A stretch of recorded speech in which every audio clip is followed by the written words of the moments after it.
Welcome to the Waking Up Podcast. This is Sam Harris. Okay, well, a few minutes of housekeeping before I bring you today's guest. My TED Talk on AI risk finally saw the light of day. It's available on my blog and on the TED site, and needless to say, 14 minutes didn't allow me to say everything I think on the topic. Some people have come away believing that I'm a pure doomsayer and advocating that we pull the brakes on AI. But as I say in the talk, I don't think there are any brakes to pull. Intelligence is our most precious resource, and I think there's no question we want more of it. So I'm not advocating we pull the brakes. And I think we will eventually build general artificial intelligence if we don't destroy ourselves first. So my concern is that many people who are doing the work seem to assume that we will figure out the safety issues as we just muddle along, and that there are no special concerns here beyond those that come with any powerful technology. Don't give your superintelligent AI to the next Hitler, right? That doesn't suggest an understanding of the problem. And worse, many seem to imagine that there's some magical harmony between the advances we make in AI and our understanding about how to build it safely. It's almost as if it can't go wrong in principle. And some think that superhuman intelligence on the part of a machine will, of necessity, produce superhuman ethics, which is to say a morality that is better than our own. Now, that is a very strong assumption that, it seems to me, could easily prove mistaken. Now, it's true there are smart people who don't share my concerns at all, and I've had at least two of them on the podcast, Neil deGrasse Tyson and David Deutsch. And for reasons that I think I expressed in those conversations, I'm not persuaded by their view. And I'm actually in good company. There are many smart people who take concerns about AI as seriously as I do. And probably the most famous being Stephen Hawking and Bill Gates and Elon Musk. And you could add Max Tegmark, another of my podcast guests, to that list. Anyway, I'll talk more about this in the months ahead, no doubt, because the issue is not going away, and I'm going to go to at least 2 conferences on AI in the near term. And I'll try to bring you someone on the podcast whose credentials in computer science are impeccable, because mine are non-existent. And we'll see how that conversation goes. And I've got some interesting guests lined up. I'll be speaking with Peter Singer in a few weeks, and I'll be speaking with Ayaan Hirsi Ali after that. I believe I'll also have Lawrence Wright on the podcast down the line about his books on Al-Qaeda and ISIS. Paul Bloom will be back. And one of these days I'll get Steven Pinker on. He's agreed to do it. We just haven't put it on the calendar yet. I've reached out to Edward Snowden through his lawyer at the ACLU, and the lawyer has passed on my invitation. But I haven't heard back. It's possible that my history with Glenn Greenwald has poisoned the well there. I hope not, but that wouldn't be a huge surprise. Feel free to badger Edward on Twitter if you want that conversation to happen, but please badger politely. Once again, if you'd like to support the podcast, you can do that at samharris.org/support. And we're now emphatically at 2% listener support. And that might not sound like much, but it's up 100% since a few weeks ago. So if you're in the 2%, many thanks for your support. Okay, today's guest is Gad Saad. Many of you know Gad from his video blog, The Saad Truth. That's S-A-A-D. And if you know Gad, you know that he's been fighting some of the same battles online against the regressive left. Gad is a professor of marketing at Concordia University in Montreal. He's also taught at Cornell and Dartmouth and UC Irvine. And he's pioneered the use of evolutionary psychology in marketing and consumer behavior. And his books include The Consuming Instinct, The Evolutionary Bases of Consumption, and Evolutionary Psychology in the Business Sciences. He's published many scientific papers, and again, he regularly podcasts at The Saad Truth, S-A-A-D, on YouTube. As you'll hear, Gad and I get into some controversial areas, and we spend a fair amount of time talking about the attendant risks of doing so. Apologies for my voice throughout. I've just been recovering from a cold, but hopefully I still made some sense. And now I give you Gad Saad. Well, I'm here with Gad Saad. Gad, thanks for coming on the podcast. So great to be with you, Sam.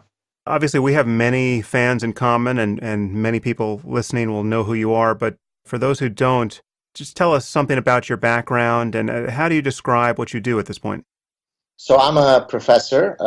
Professor of marketing is my official title, and I also hold the Concordia University Research Chair in Evolutionary Behavioral Sciences and Darwinian Consumption. I know it's a mouthful, which what basically that means is I try to marry evolutionary theory in the context of consumer behavior. So in generally in the behavioral sciences, but in particular, since I'm housed in a business school and I'm in a marketing department, I try to look at what are some of the biological and evolutionary underpinnings that make us who we are as consumers. So, now how did you come to focus on consumer behavior? So consumer behavior. So I had done an MBA, and where my curiosity with this field had been titillated. Although I had a background, a very technical background in mathematics and computer science and some operations research, but I had always been interested in behavioral sciences, and so it seemed like consumer behavior would be the nice place for me to marry my technical background, because I was originally thinking of being a mathematical modeler of consumer choice. And then when I went to pursue my PhD at Cornell, the gentleman who became my eventual doctoral supervisor suggested that I take some psych courses.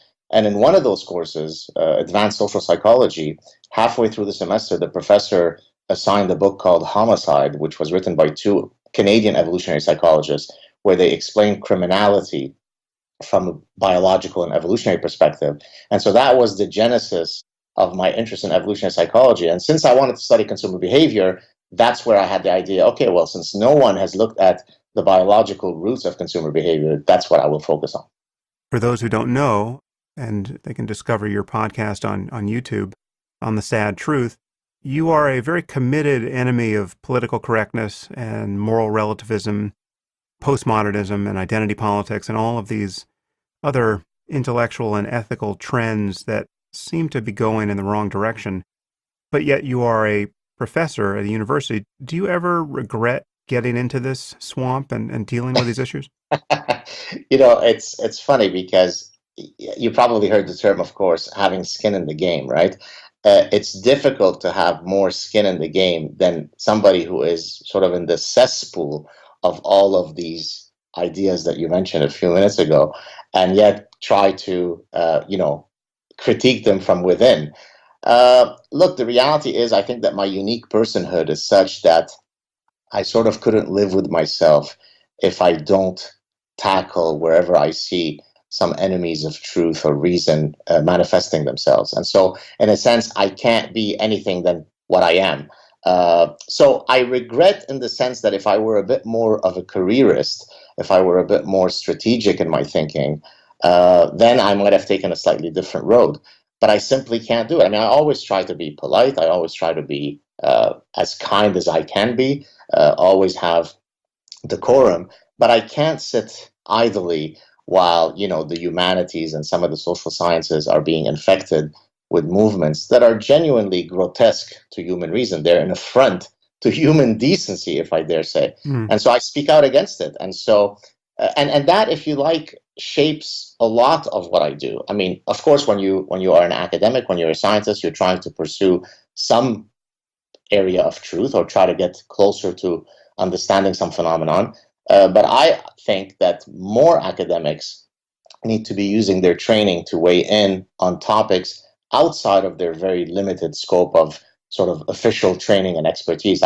I'm quite astonished that there aren't more people who lend their voices. I mean, I realize that it takes a particular type of personality to put your ideas out there in front of, a large audience, and most people probably feel more comfortable being in their lab, speaking only to their colleagues in the ivory tower. But it's a shame because these are all important issues that you mentioned, and there has to be many people who are combating them.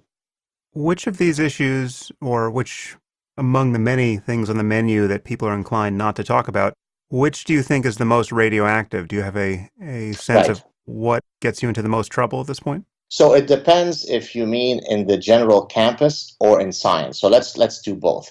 So if we're talking about science, there was a paper that was published, I think, in 2005, either in Nature or in Science, and I think the title was Forbidden Knowledge. Hmm. What are some research questions or research topics that you should stay away from?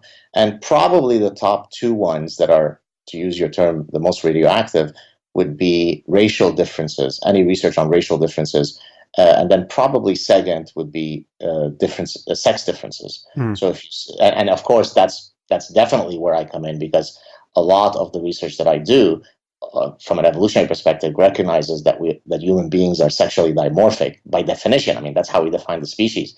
And so to have a debate as to whether there are sex differences that are innate is preposterous to most people who are biologically inclined. But yet much of the social sciences have built edifices of theories and empirical edifices completely rejecting this possibility. And so from a scientific perspective, I would say probably sex and racial differences.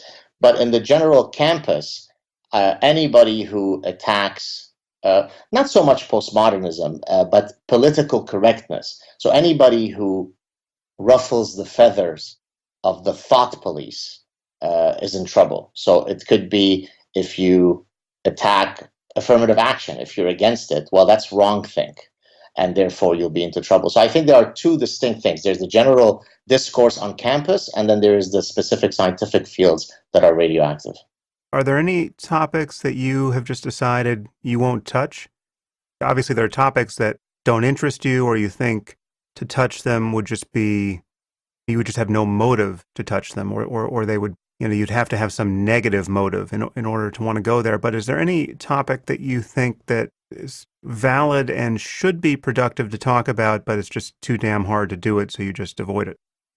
So I've never consciously thought of an interesting problem to pursue and then using the calculus that you just mentioned, decided against it. If I've not tackled a problem, typically the criterion that I've used is that I don't find that problem sufficiently interesting for me to spend some time on it. And so really that's the key driving metric. There's a great paper that I think all doctoral students should read in their doctoral training. It is a paper from the early 70s titled "That's Interesting" with an exclamation point. It was written by a sociologist, whereby he was offering a framework for trying to understand how do we determine whether a research question is worthy of pursuit.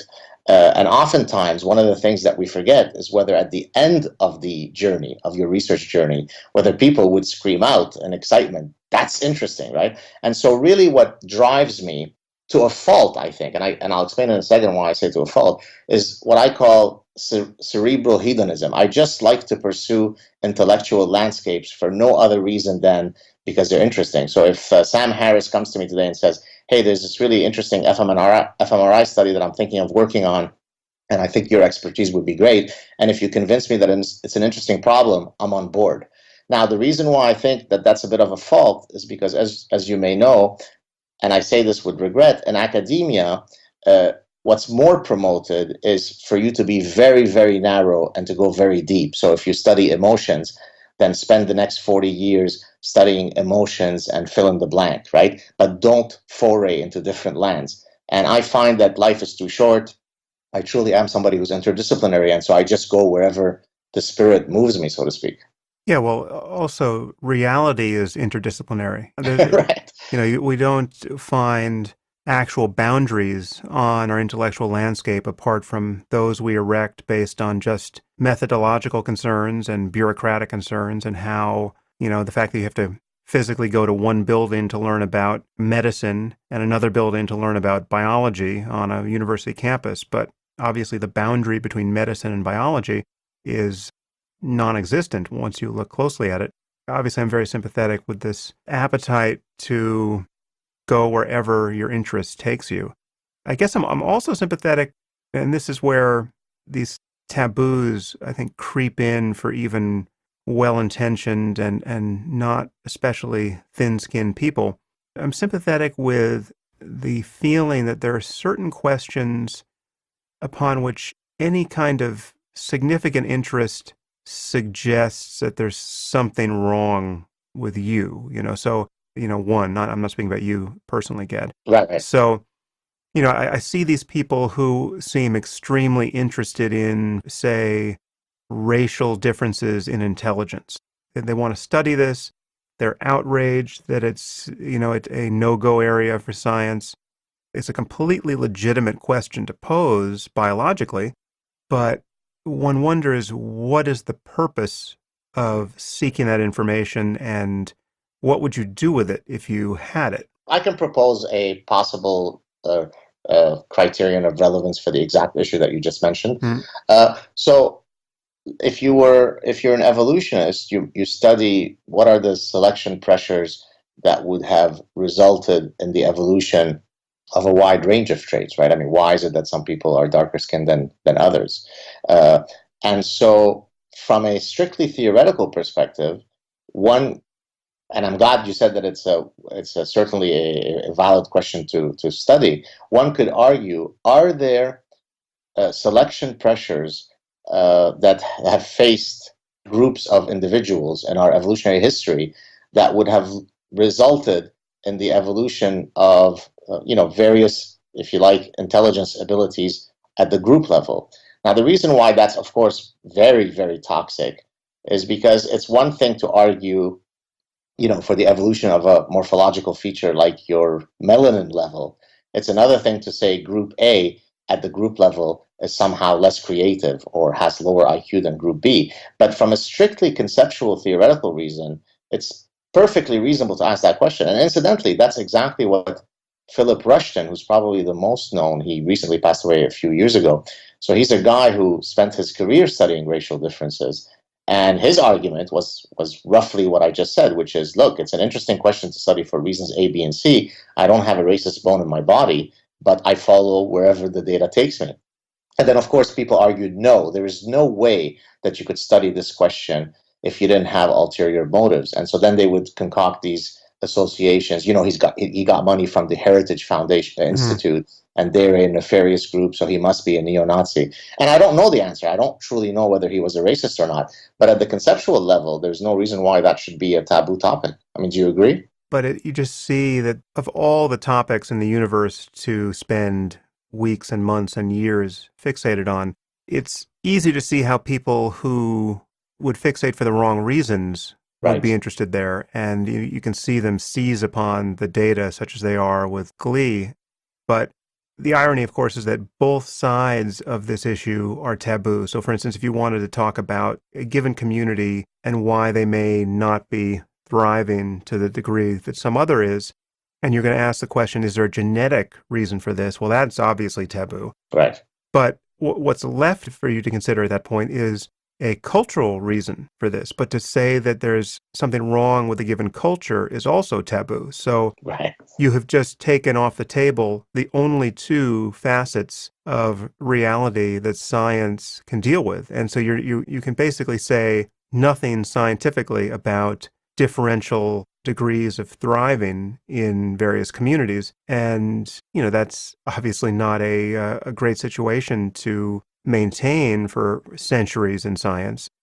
It's interesting that this taboo really only works in one direction, because if you're looking for good things about a culture, if you're saying that Asians are showing some aptitude academically, or, let's say quantitatively, or, Ashkenazi Jews have shown a history of real literacy and a contribution to intellectual life disproportionate to their numbers, as is undeniable.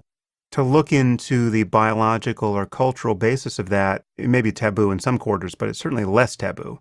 Well, what's interesting about, I mean, you're talking about nature, nurture, and genes and environment.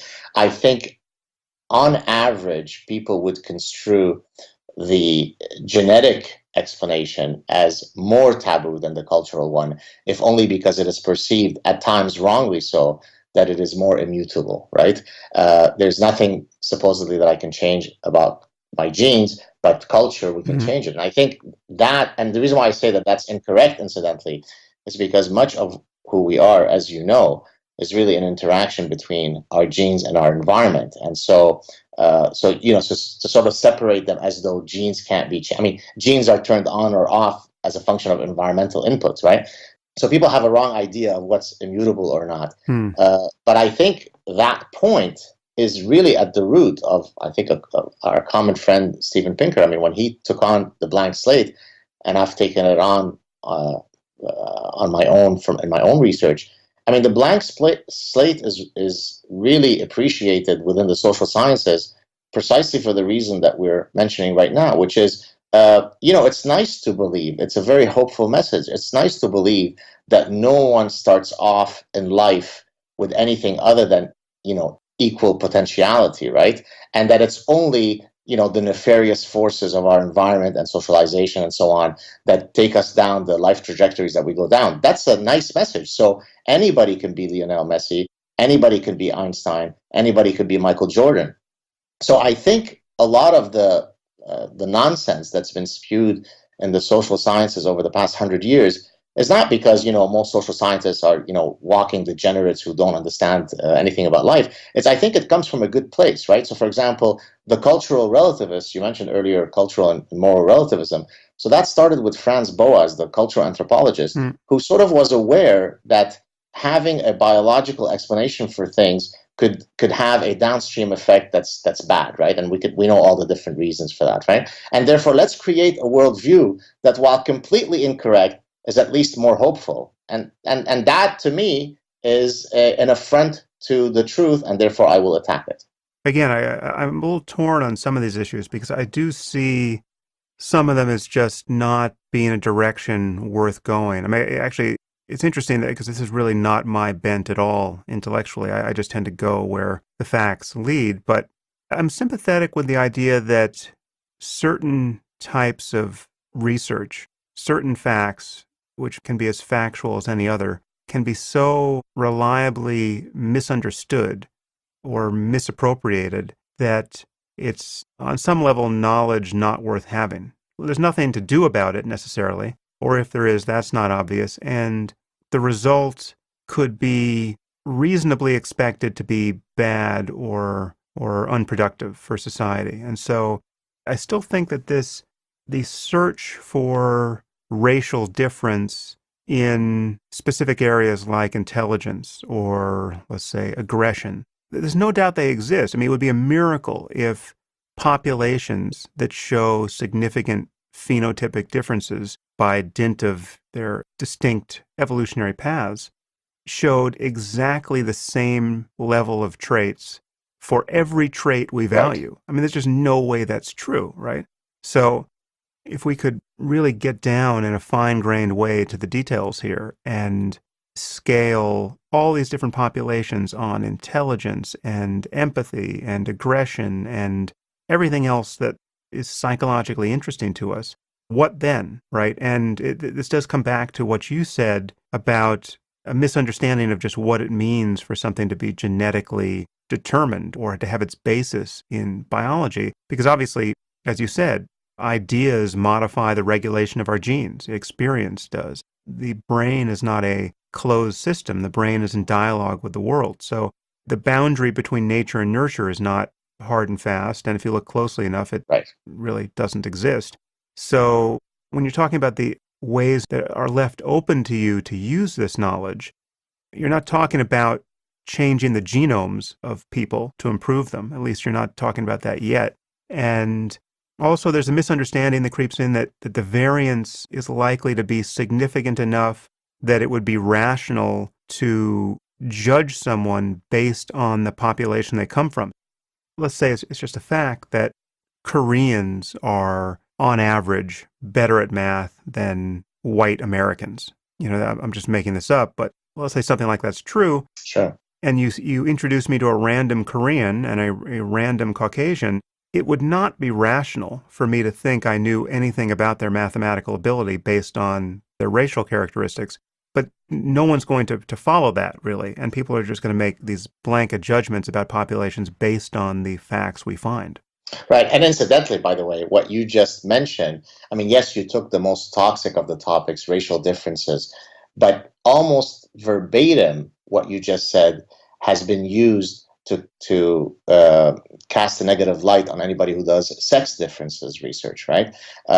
And people say, well, why can't you study something that unites us? Something. I remember I received once a a review, reviewer's comments. I submitted a paper to a top journal. So, why are you so focused on sex differences? What's the point of that? Why not study something that unites us? Well, the reality was I was studying sex differences in information search prior to choosing or rejecting a mate, right? How much information do men need to acquire, or women, before they decide that they've seen enough information to either reject a prospective suitor or to choose a suitor? So this was really at the intersection of information search and mate choice. And by definition, the nature of that research question was about a sex difference, right? I was using principles from biology to argue why I would expect a sex difference. Well, this particular reviewer, in line with some of the language that you use, said, well, what's the point of that? Why not study something that transcends our sex, that unites us? And that is a bit of an arbitrary point to take. If I could just draw another example, Fermat, right, the French mathematician, developed theories or proposed or proved theorems several hundred years ago that collected dust for several hundred years. And then today, many of these principles are used in cryptography. Well, had he used the benchmark then of, I better do applied research that has clear immediate application value, he would have never done this. So I think when it comes to the issue that we're discussing, I tend to be a purist. If whatever I'm doing adds to this sort of greater pantheon of human knowledge in a way that's valuable, then go for it. That's my benchmark. Yeah, well, but then you smuggled in value there at the end, so the question is, what is valuable, given that there's an infinite number of things we can study and there's not enough time to do it. I totally agree with you. Obviously, my bias is in the same direction as the one you expressed. So to some degree, what the noises I'm making now are a kind of devil's advocate position. Sure. I think the idea that any of these kinds of questions are taboo is ultimately dangerous, because the reason why it's taboo is because we're living in a cultural landscape where people are defining themselves in terms of the narrow communities they're a part of. It's the problem of identity politics. There is no result, I can tell you, there is no result that could come out about Ashkenazi Jews that I would take personally. Right? Right. The sky's the limit. It could be, everything from penis size to acquisitiveness. I'm just trying to imagine what would offend people, but it's just, there's nothing, right? And for me, clearly that we have to get to a time where basically everyone feels that way about the community that they're in, based on these superficial differences with respect to skin color and all the rest. So I'm sympathetic with your bias here, but I do recognize that it's just, though the landscape is changing, there are different trends here, and in some ways it's changing for the worse. And we have, as you say, this commitment to political correctness, especially within academia, and especially among the young, that is making it impossible to talk about things that are obviously hugely important to talk about, not racial difference in intelligence, but things like the spread of political Islam. So I worry that if you attach yourself to too many controversial things and aren't kind of curating your offense a little more carefully, and again, I speak not about you personally, but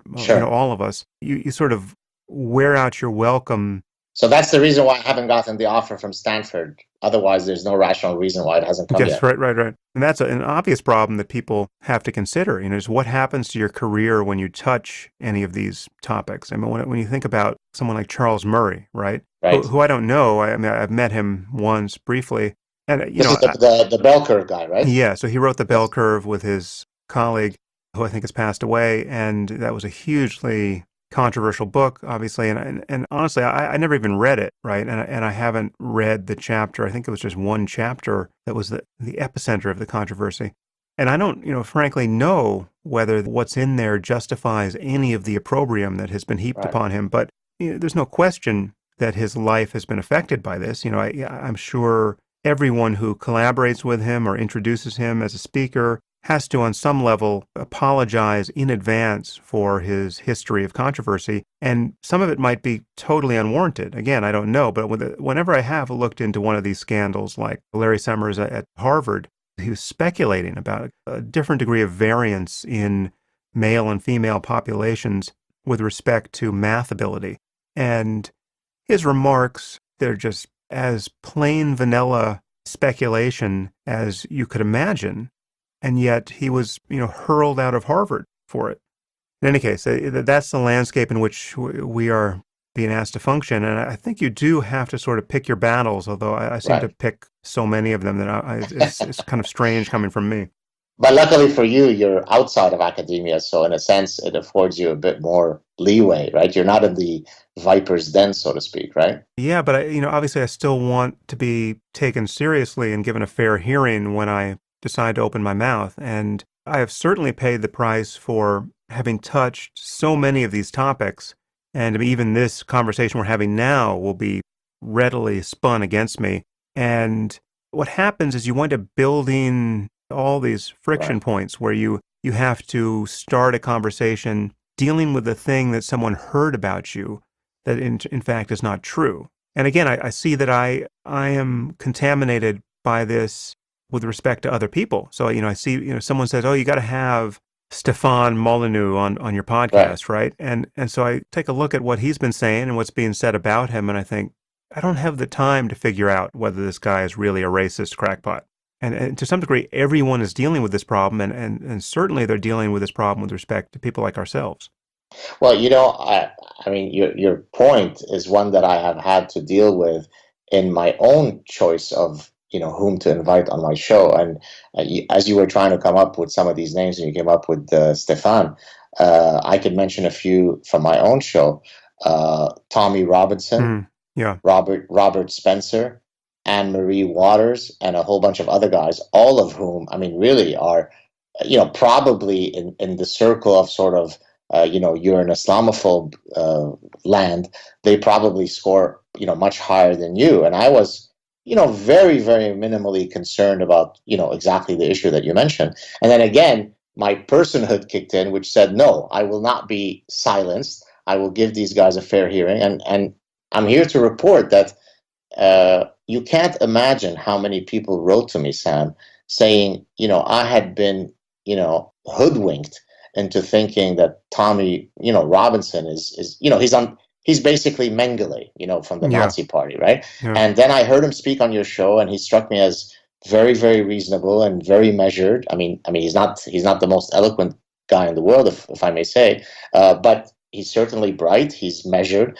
and their opinions were changed. So it's a fine line. I mean, on the one hand, I understand we don't live in a vacuum, and we don't want to be fighting the fights. And of course, you fight them probably 100-fold more than I do.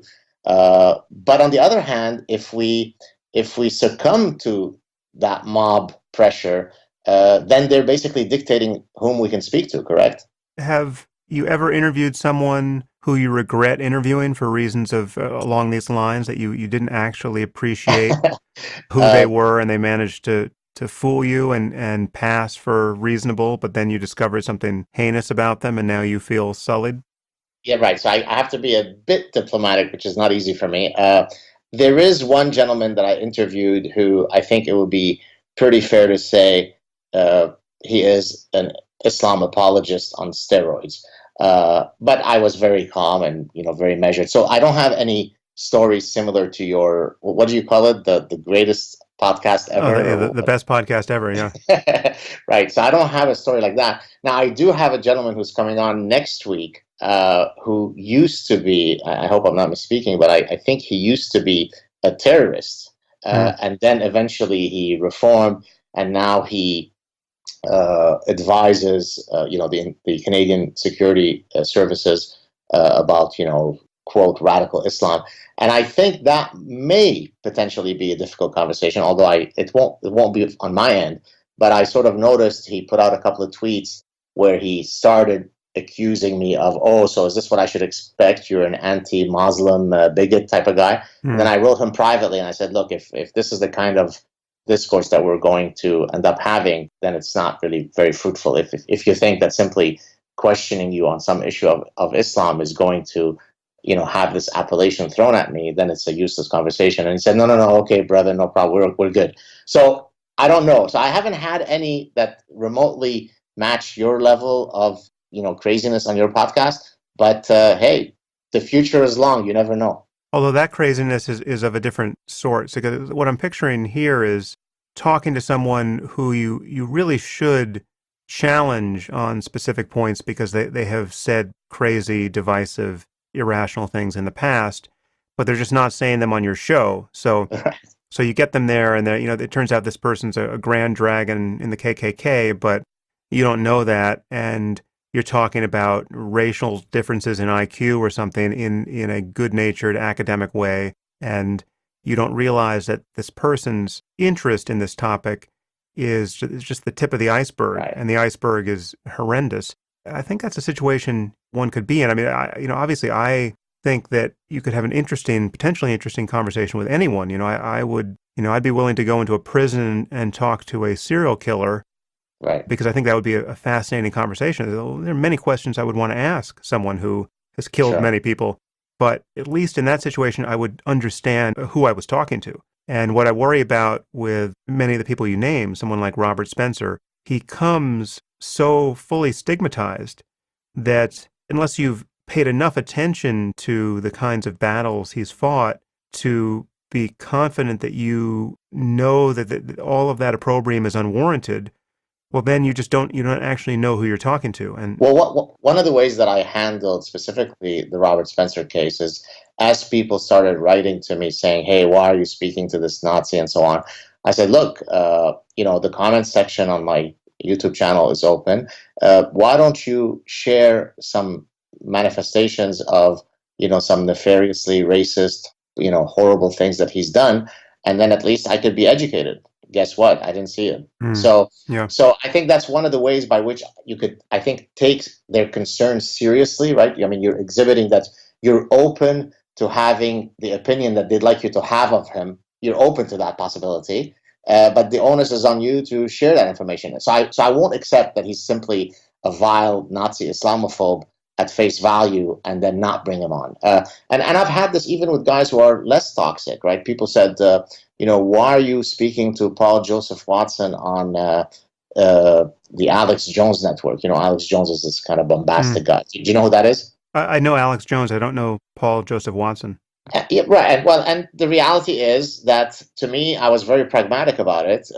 It's a forum. It's a large forum that would allow me to share ideas, and probably a bunch of people who otherwise would have never heard of me now know of my work precisely because I went on that show. So I think it's difficult to always run away from folks that come with a dangerous appellation, because then it'll be just you and I talking to one another all day. Yeah.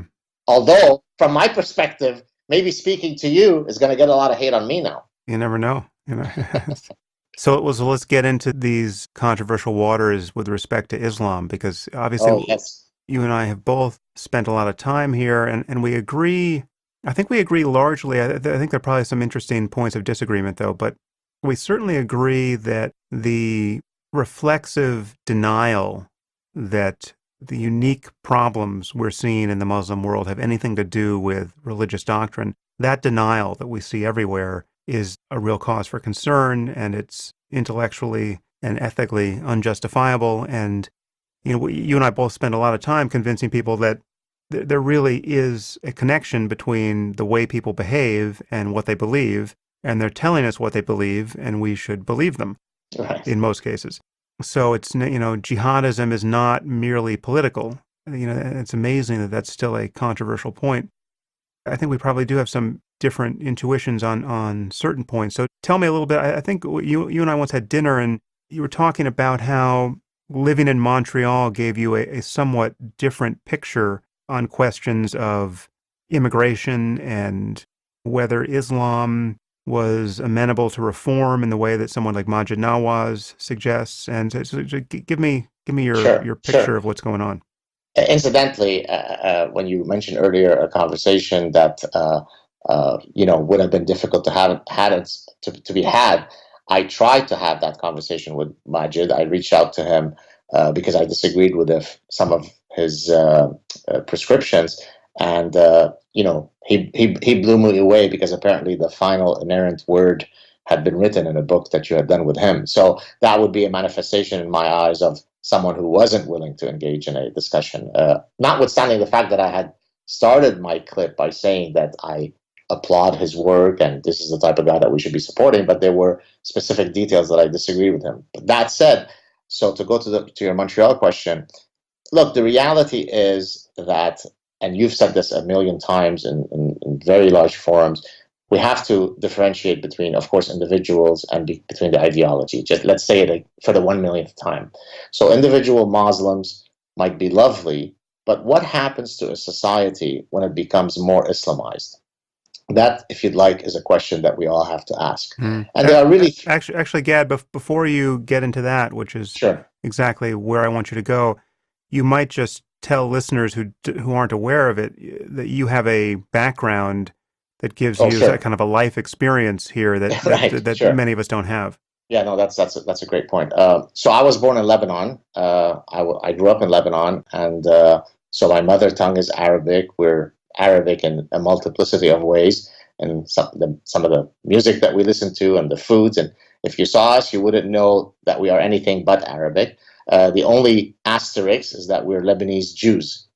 And when the civil war broke out in Lebanon in the mid-70s, it became about as precarious as anything can be to be Jewish in Lebanon. And so we had to leave under imminent threat of execution. So some of the things that people in the West now are used to seeing in terms of, ISIS and so on is stuff that I grew up with in Lebanon, right? That was my reality. That's what I escaped from. And so I have first-hand experience. I mean, not that that means that whatever I say should be more trusted, but of course I am shaped by my own unique experience.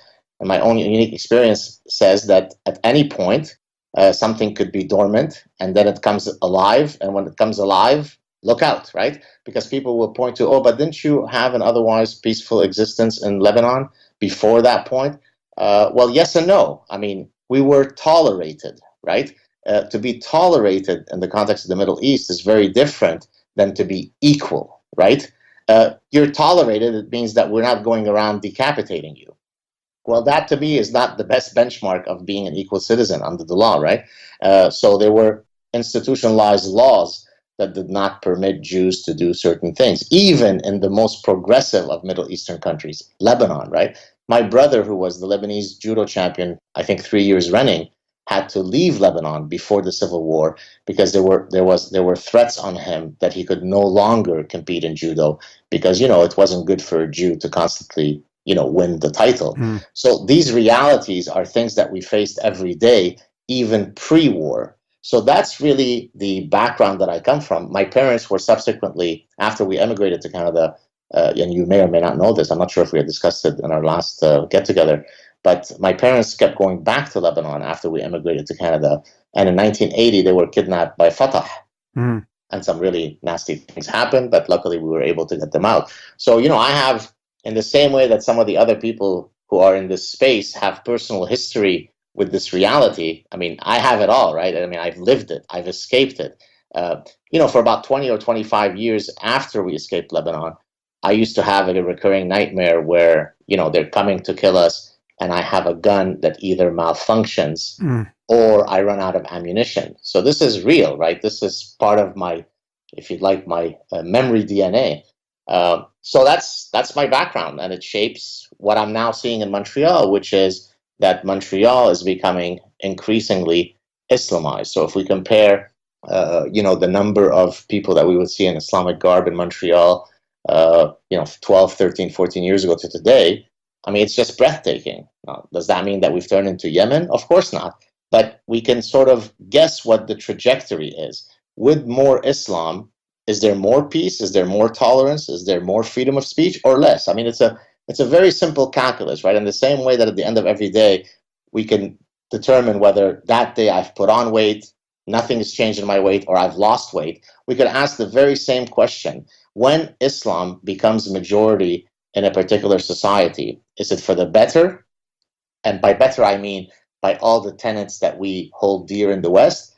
Is it unchangeable, or does it get worse? And so that's what we really have to look at. Not so much whether how many terrorists we let in, if we let in immigrants. Does Islam, once it becomes dominant, change the fabric of our societies? And regrettably, the answer is yes. Yeah. So this is one of these topics that's very fraught. And, I have a position here with respect to Muslim immigration in the current context of the election, because I've been struggling to figure out what someone like Hillary Clinton could say that would make sense given the realities we're talking about, that wouldn't be just the sanctimonious drivel that you hear from, unfortunately, from the current president and from really all Democrats, which is that this has nothing to do with Islam, and to even think about paying attention to somebody's religious background when you're deciding whether to admit them into the country, that is synonymous by definition with the worst forms of bigotry.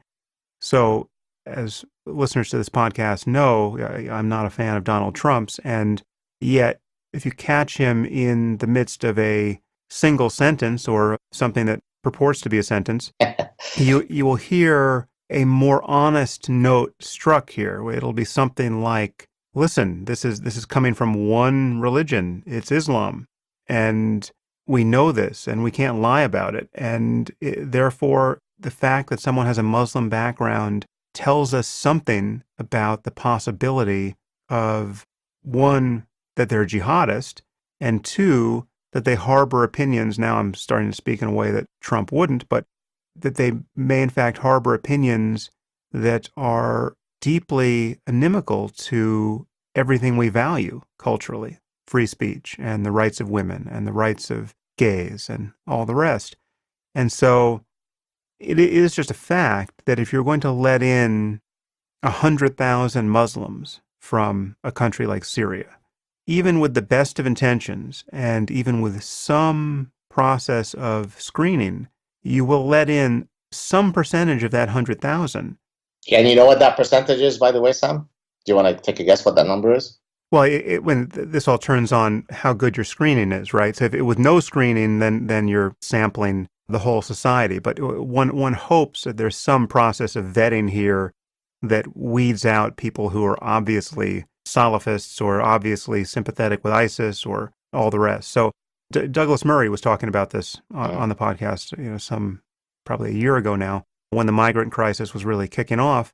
No matter how good your screening is, you have to honestly acknowledge that no screening paradigm is perfect, and that there's so much political correctness on our side that one, has good cause to doubt whether any screening procedure would be of the sort that you and I would support, right? So, like, are they really going to ask intrusive questions about a person's religious convictions, and are such questions sufficient to tease out attitudes? I mean, let's say you could screen out all the jihadists by magically asking the right questions.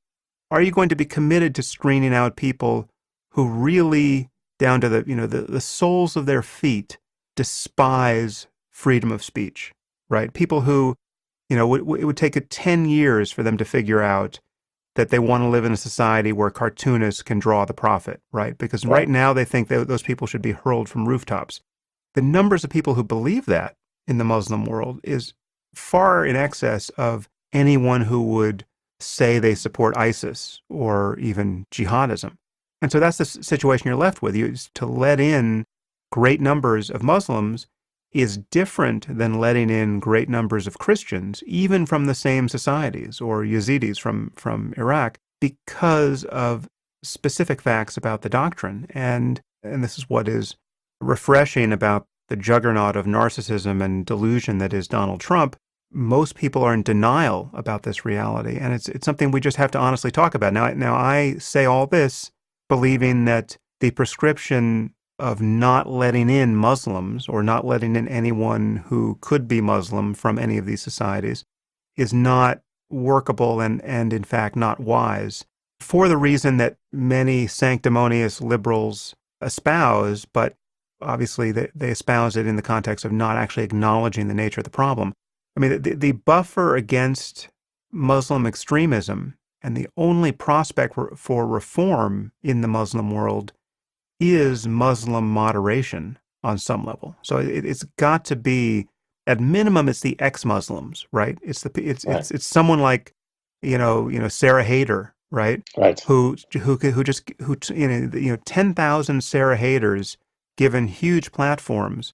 That's what the world needs. And if you keep Sarah Hader out because she came from the wrong country, or you keep Faisal Saeed al-Mutar out because he came from Iraq and he was Muslim, those are the people who have to be empowered, and those are the people who have to be given all the resources we can muster, and those are the people who we need here, and then we need people who are just like them in their commitment to liberalism and pluralism and tolerance and rationality, but who, for whatever reason, are still identified as Muslims, like Maajid Nawaz.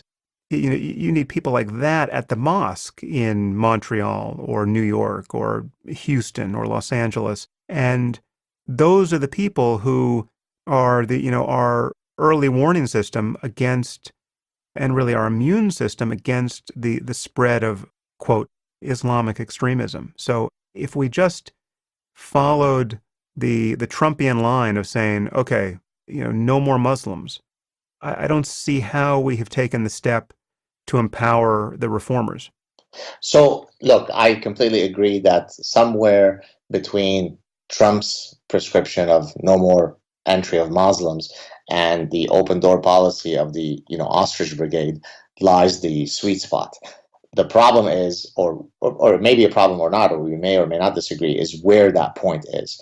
From my perspective, I struggle with this issue all the time because no one probably knows more nice and decent Muslim. Probably no one has more Muslim friends than I do by virtue of my background, right? So obviously at the individual level, there is no discussion to be had. There are very nice Muslims, there are very bad Muslims. We're talking here about statistical regularities, right? Our brains have evolved to detect statistical regularities. I mean, that's a central feature of the architecture of the human mind. The reason why we don't go down a dark alley, I satirized an argument that Lawrence Krauss had made about how statistically it's insignificant, the likelihood of you dying from terrorism, so don't worry about it, by using the following analogy, right? I took the data from all murders for a particular year in Canada, which is very small. Your chances of dying of murder in Canada is unbelievably small.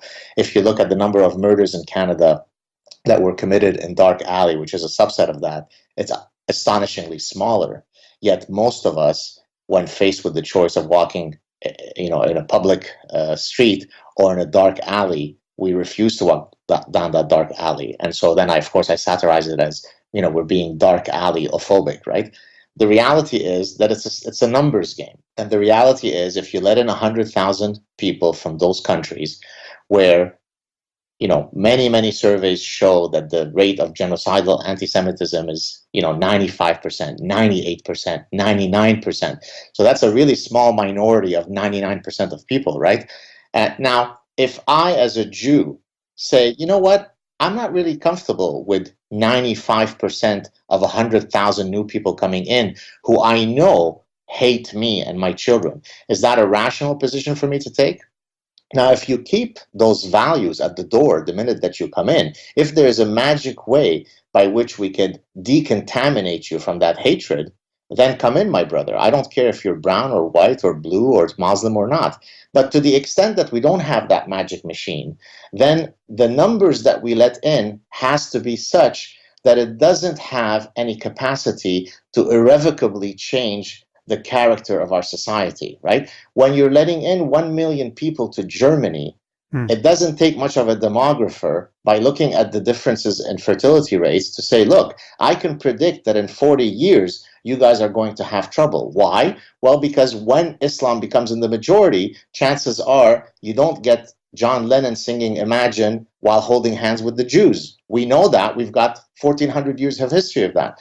So we just have to be honest about it. Now, in the case of Trump, this is where you and I, quote, have a disagreement.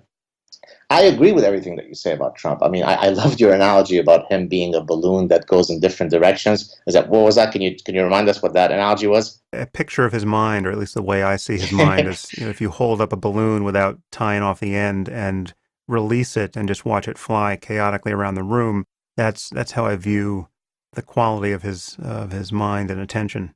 Right. So now let's take Trump versus Clinton as relating to Islam.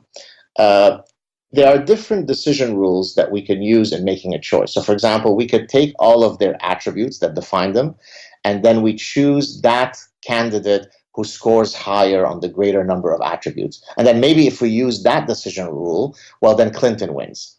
On the other hand, there is another rule called the lexicographic rule, which basically says, look at the most important attribute for you. I mean, if you were choosing toothpaste, the most important attribute might be price. So I choose the toothpaste that has the lowest price. That would be called the lexicographic rule. Well, if Islam or immigration is the most important issue to you, and you are somebody who is willing to choose a president based on the lexicographic rule, then to the extent that you and I would probably agree that Donald Trump has a better handle on this issue than Clinton, then you would choose Trump, and it would not make you irrational. So all I'm saying is that we have to be a bit more nuanced, and I'm not attacking you here. I'm just saying in our general discourse, we have to be more nuanced than to say, she's presidential and polished, and, he's a decapitated chicken without a head who just utters random nonsense.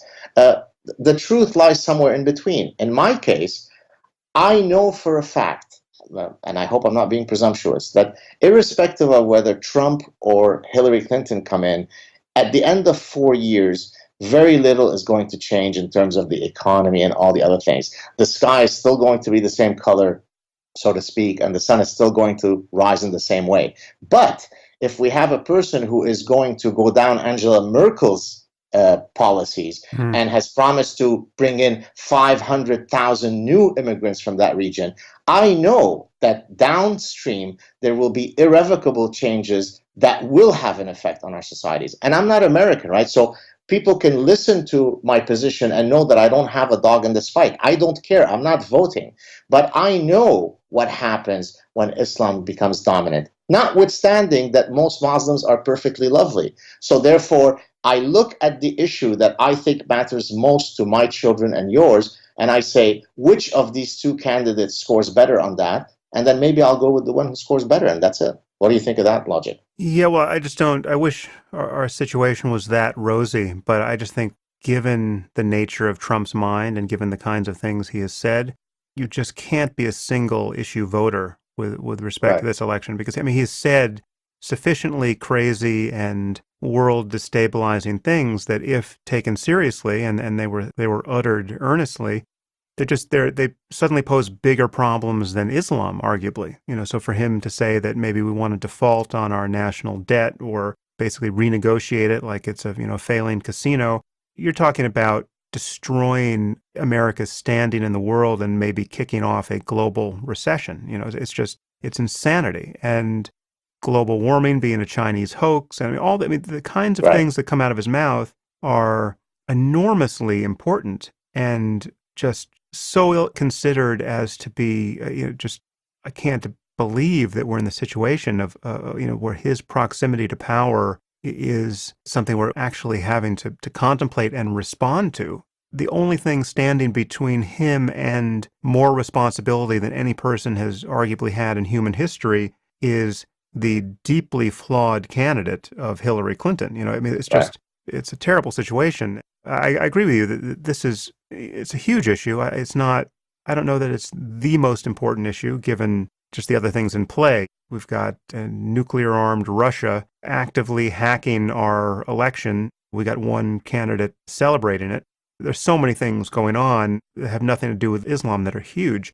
So you're thinking, if I could summarize what you're saying to put it in sort of in decision-making terms, his superior position, whatever that means, on Islam does not sufficiently sway you in comparison to all the multitude of other ways on which he scores in an inferior way to Hillary Clinton, so that when you look at the total package, you simply have to go with Clinton. Is that a fair sort of summary of what you're saying? Yes, because his position on Islam is only superior superficially. It's not based on him actually understanding what's going on in the world.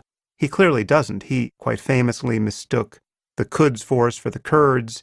I would bet my life he couldn't utter more than a single sentence about the difference between Sunni and Shia Islam, and certainly could not tell us. It's a huge difference, huge. Yeah, he could, exactly. And he couldn't tell us where, on the map you would place the Sunnis and the Shia. There's no reason to believe he understands what's going on in the Middle East or anywhere else with respect to Islam. He just knows there's a problem with Islam and there's not a problem with Mormonism of the Right. same sort. And so we're right to be worried about it. So that much he understands. But there's no question that Clinton understands that too. And arguably, the thing to worry about, at least if you're a liberal with her, is that if anything, she's too hawkish with respect to Islam. It's not that she doesn't understand that only one religious community on earth is reliably producing this death cult behavior. No, she understands it, and she's happy to fly predator drones all day long and kill these people, somewhat indiscriminately if you're, on the left and you're judging that practice. She's already shown a commitment to killing jihadists. That means she knows where the jihadists are coming from. She's not oblivious to the problem. Now, when you talk about somebody like Angela Merkel, who has let in what seems to be a crazy number of refugees and economic migrants without having really thought it through, I just don't see that as something that is at all likely to happen in the U.S. I mean, one, we can absorb more people, but two, we're not going to let in nearly the same numbers, I think. Well, I've heard the numbers, and I guess we'll have to check the veracity of those numbers. But I seem to have read somewhere that she's committed to letting in up to 500,000, increasing whatever Barack Obama has done Right. fivefold. I don't think that's not a number that's as bad as whatever's happening in Germany, if only because their number is bigger with a smaller population. I get that.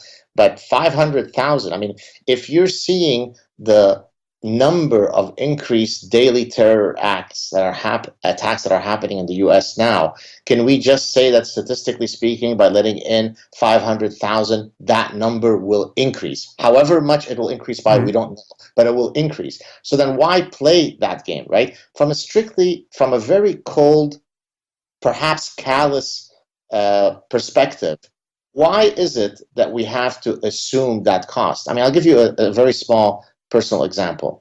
A few months ago, our son, we have two children, and our son was taken out of daycare because there was a suspicious package somewhere, and they had to make sure and so on. It turned out to be a false alarm. This was something that wouldn't have happened a few years ago. This was a repeat of what I saw in Lebanon and what I would see if I go visit family in Israel, right? Now, is this reality going to increase if you increase immigration from those countries? Of course it is. So then the question becomes, so what is the moral calculus by which we should justify to ourselves and to our children that it is worthy to take that risk?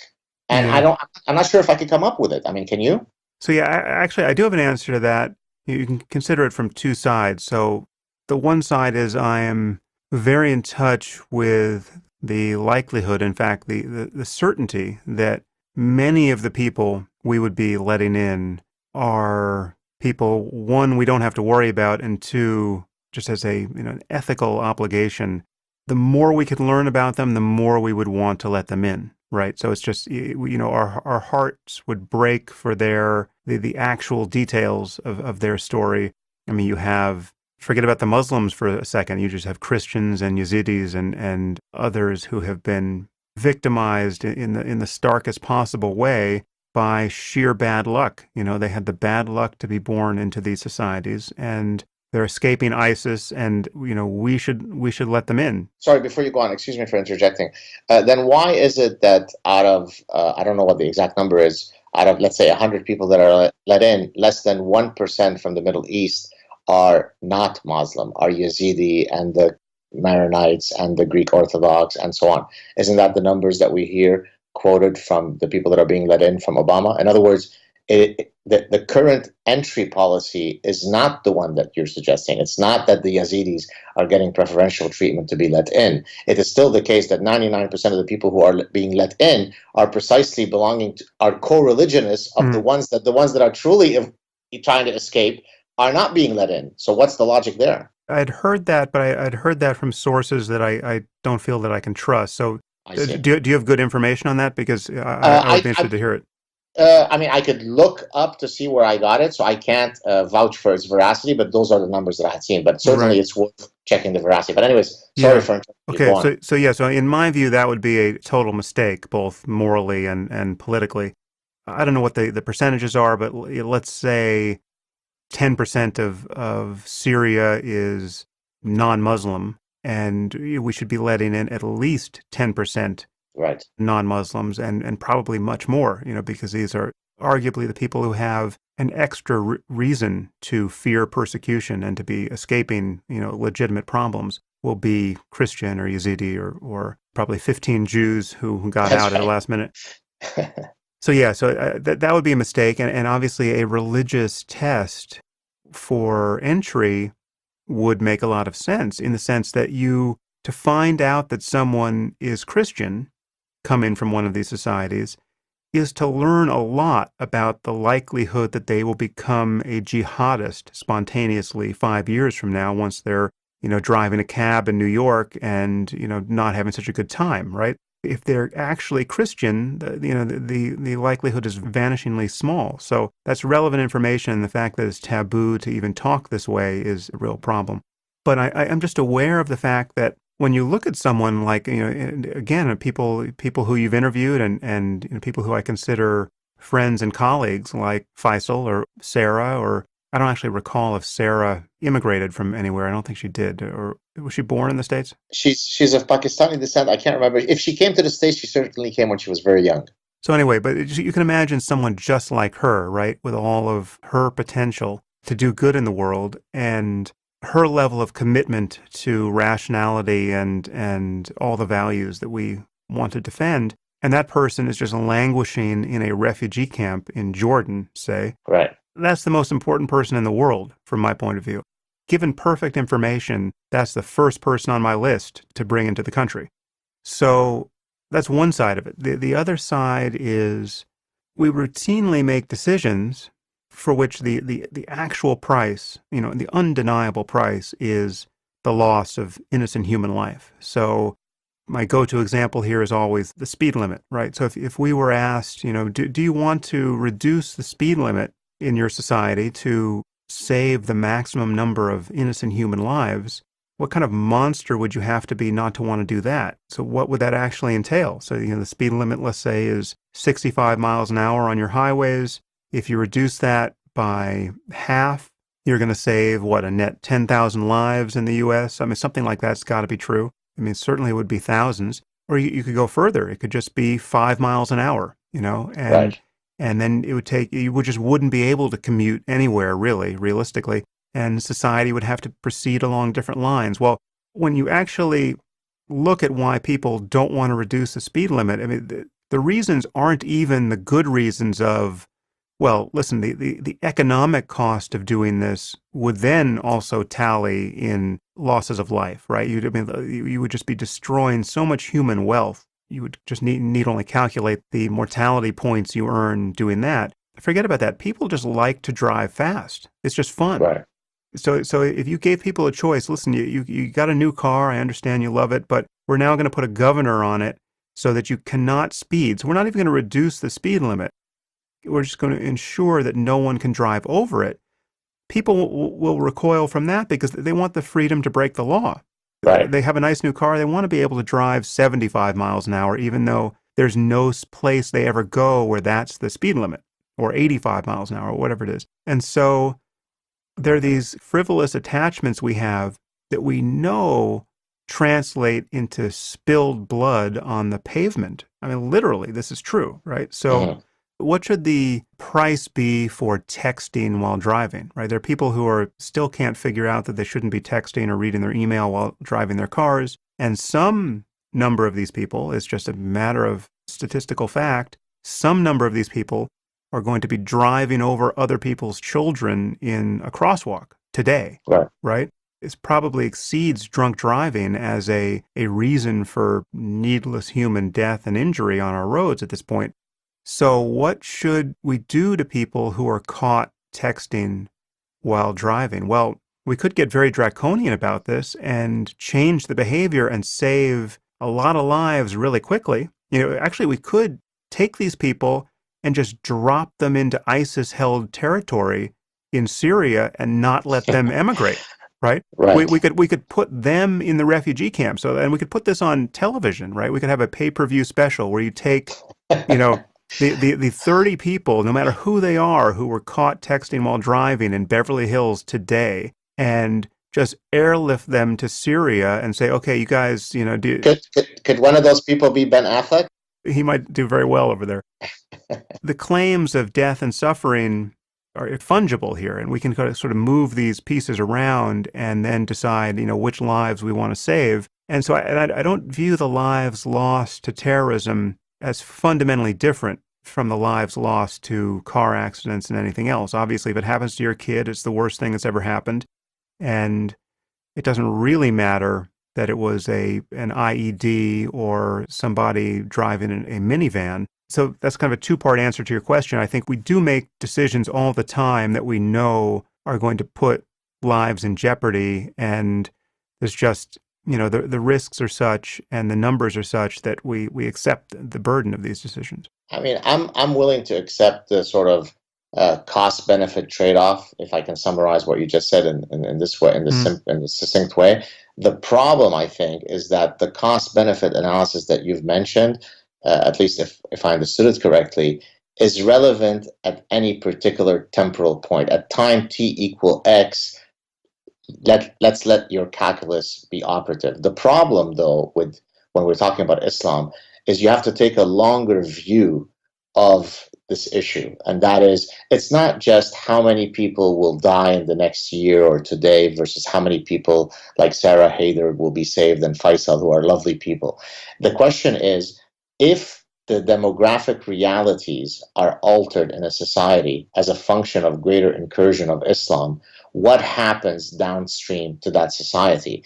Once you incorporate that longer sort of intertemporal view to your calculus, then I think you might change. And again, I don't want to come across here as I'm the hawkish guy on Islam while Sam Harris is the gentle, more moderate one.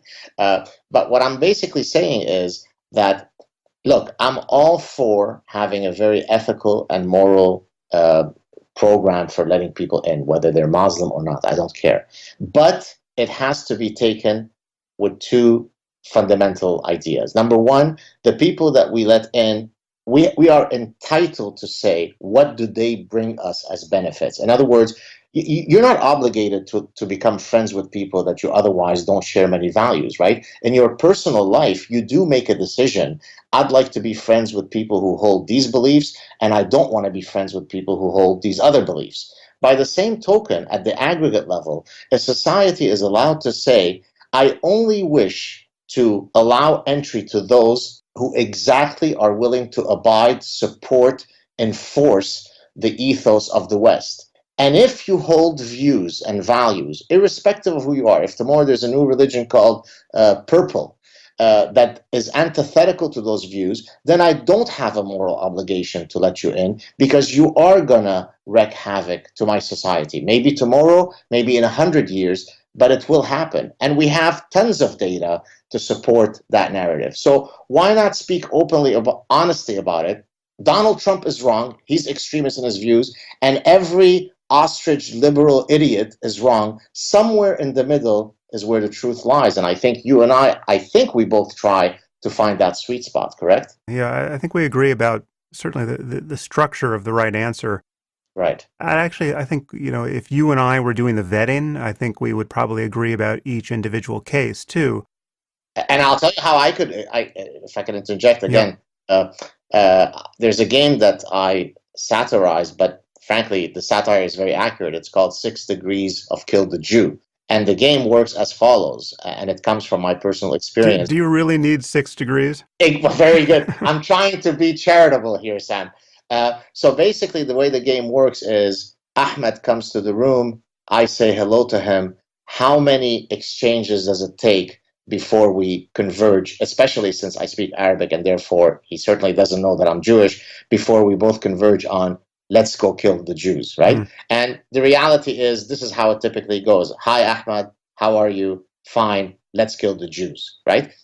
So you know what? I don't want people who adhere to that. And until I have a magic machine that allows me to look into your heart honestly and know whether you hold those beliefs or not, then I'm under no obligation to let you in. So And I don't know what the answer is. And I realize that the discourse that I'm giving right now sounds as though I'm being very harsh. And I'm not, because obviously, as I just said, of the top 100 Muslims that I know, every single one of them is a lovely guy that doesn't fit the kill the Jew stereotype, right? But that doesn't say anything about the greater issue, right? And frankly, it's a conundrum. I don't know how to solve it. Do you know anything at all about what the vetting procedure is like?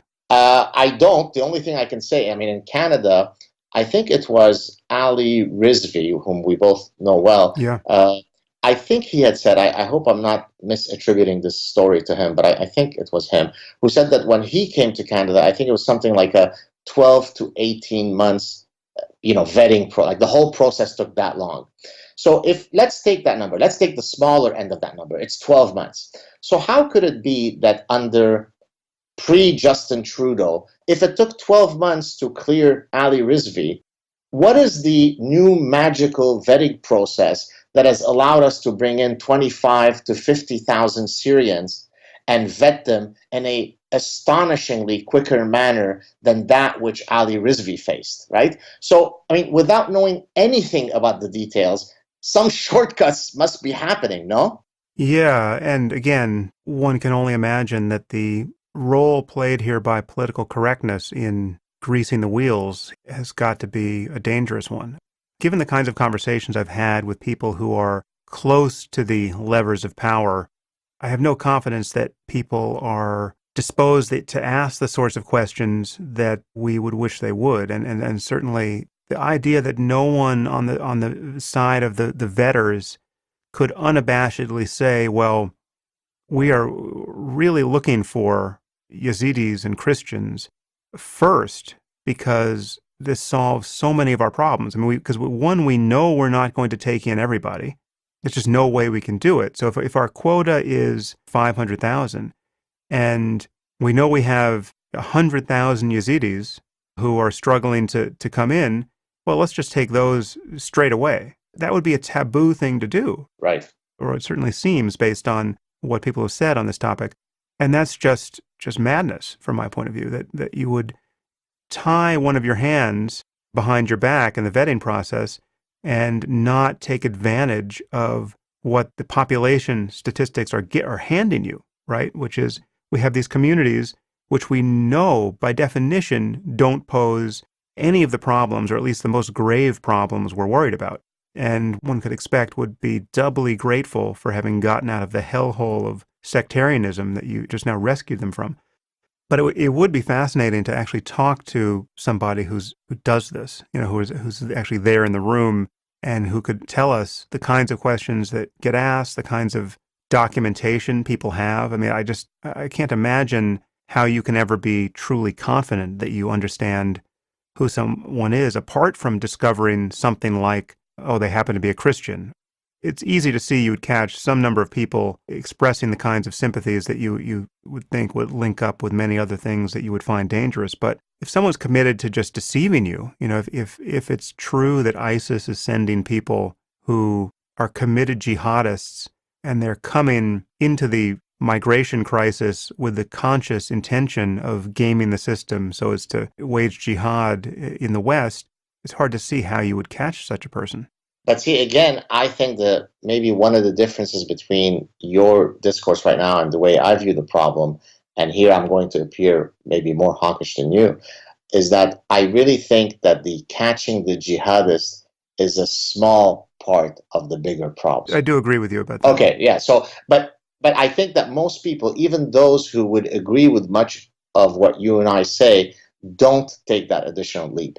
It's a question of what does it take before you irrevocably change the character of your secular, liberal, modern society, right? If I walk downtown Montreal 15 years ago and every girl is in a miniskirt of every race and nationality and faith or non-faith, that's the Montreal I know. If now half those women are in burqas and niqabs and hijab and so on, it really doesn't take Einstein and Newton to understand what will happen to our society, notwithstanding the fact that most Muslims will be lovely and kind and guys that I would want to have tabbouleh with. But that's not the point. The point is what happens to the greater society. So until our politicians are able to sort of enunciate this position. And I think, frankly, right now, the one who comes closest to it, as much as you might despise him and as buffoonish as he is Donald Trump. And in the European context, one who is perhaps much more eloquent is Geert Wilders, right? I mean, short of these two leaders, there's really no one who is engaging in an honest discourse. I mean, does that sound accurate? I mean, do you know anybody else? Again, I can't sign on to Geert. Actually, no. I could sign on. I mean, he is talking about this problem at least articulately, and I know he knows what he's talking about. Now, he's one of these people who, if I had him on the podcast, I wouldn't quite know who I was talking to, because he says many things that I've agreed with, but obviously he also comes in this toxic nimbus of claims about his own intolerance that I would have to find some way of giving some proper shape to. So I don't actually know who Wilders really is. But again, I totally agree that the larger issue is one of the norms and other values that any population shares or can be reasonably expected to share. And I mean, so for instance, how often do you see someone in a burqa or a niqab? Burqa or niqab is quite rare. I've seen it. As a matter of fact, close to my house, we tried to go to a children's park and saw two women in full burqa.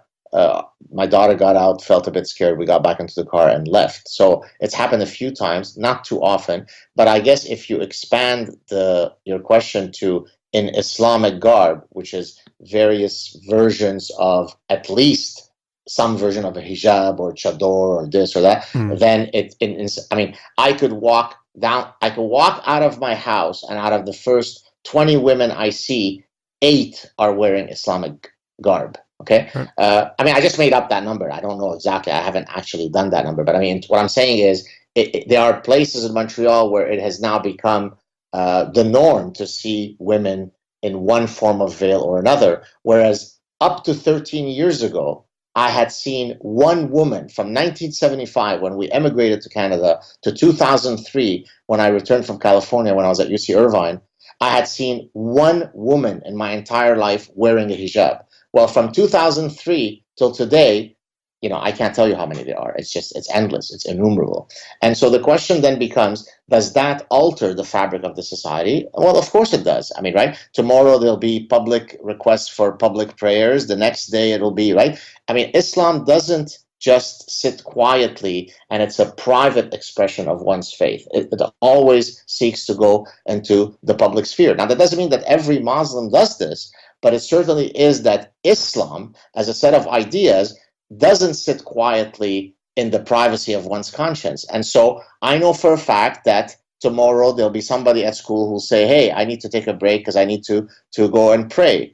As a matter of fact, I know that at my university, a registrar told me confidentially a few years ago that they now had proctors at the exams who specifically catered to Muslim students if they had to stop during the exam to go off to pray. Now, that's at a secular university in a secular country. How do these things mesh together?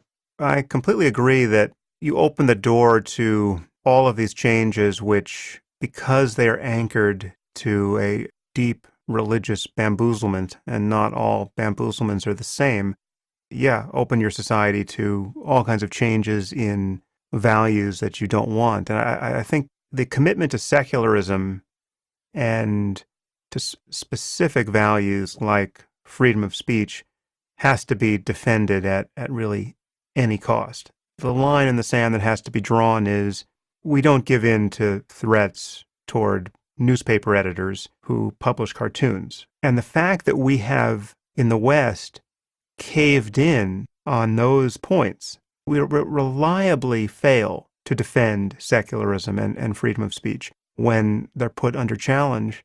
It does not suggest that we will be good at defending these things in the future. We need a total firmware upgrade of our commitment to these principles. Do you feel hopeful about that? Do you feel that there will be some trigger, some cataclysmic, point that will cause this sort of stifling, suicidal political correctness to start swinging the other direction, or are we doomed? Well, I do think the pendulum will swing, and it may be in the process of swinging, but unfortunately it's swinging politically in the direction of very energized right-wing nativist movements, both in the U.S. and in Europe.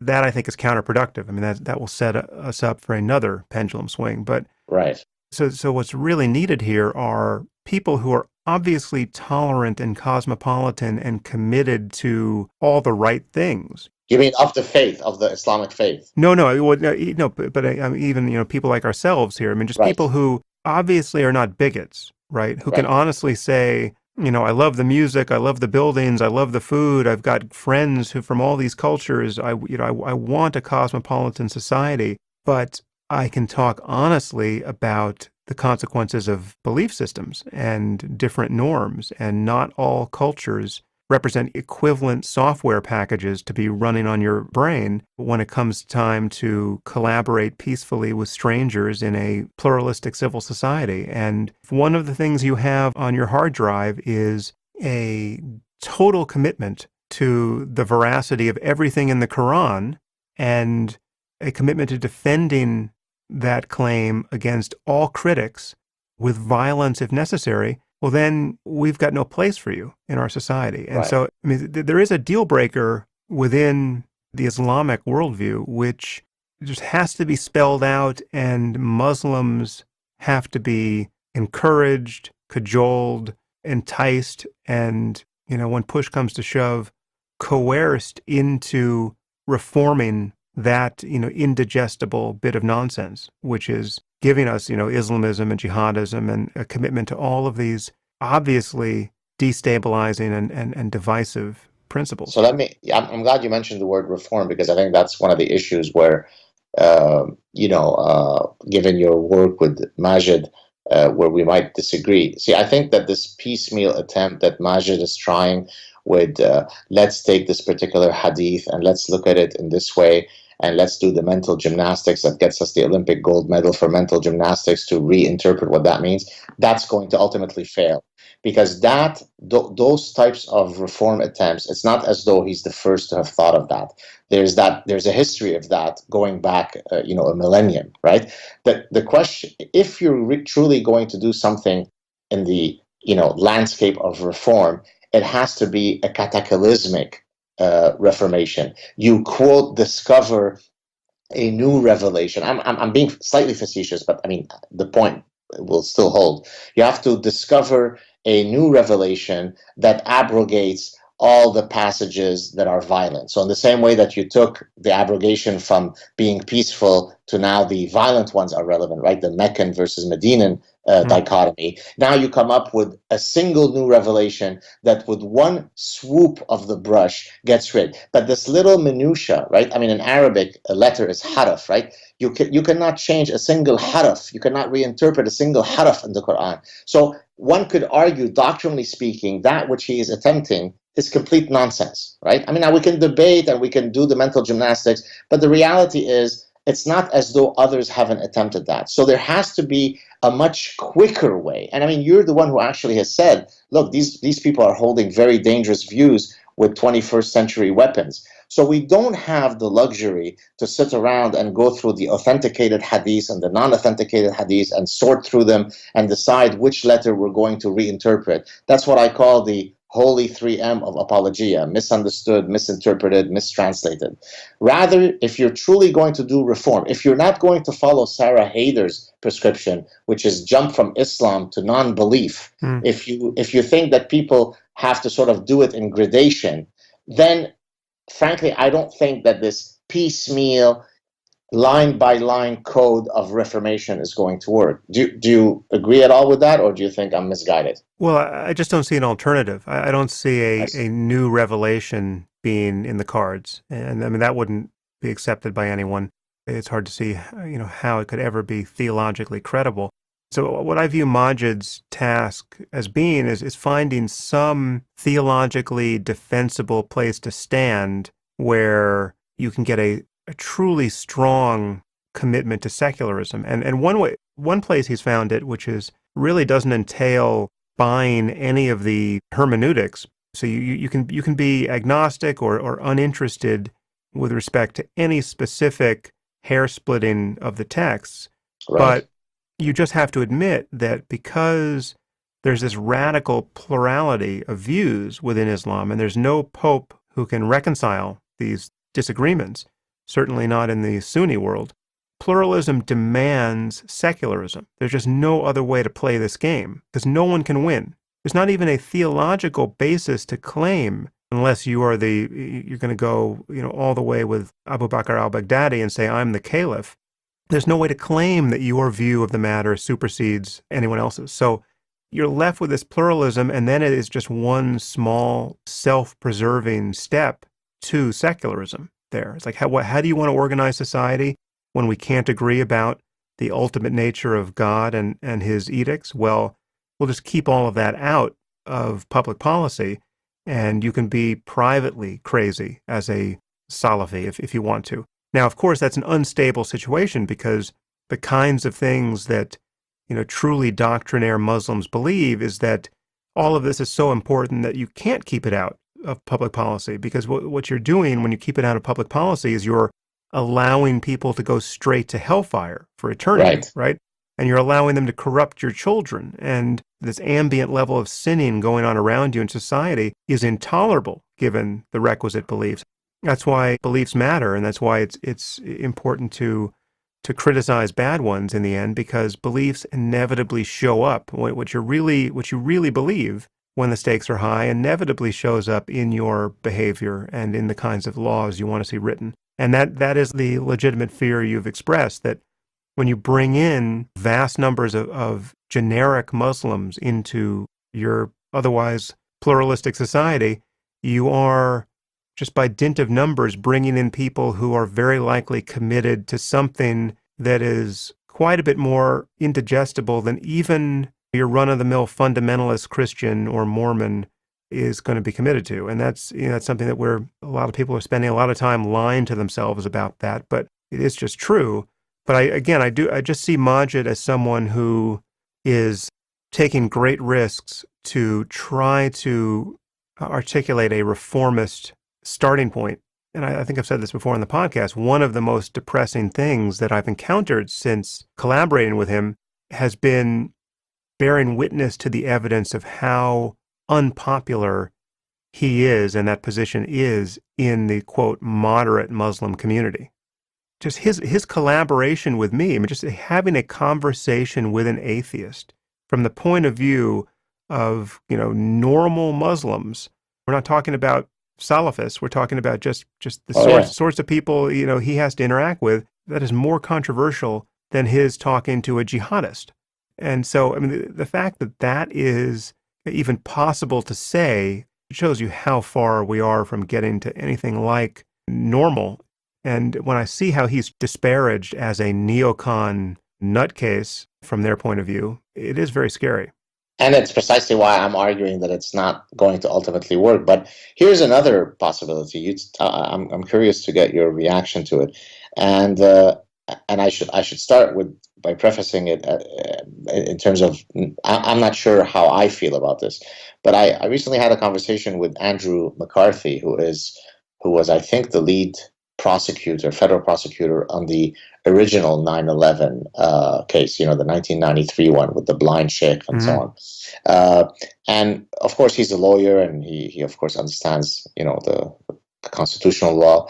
And so towards, I think, the end of our conversation, we got into a discussion of whether it could ever be conceivable to declare, if not all of Islam, many tenets of Islam as seditious, as not consistent. And actually, he said that there are very clear legal pathways for that to happen.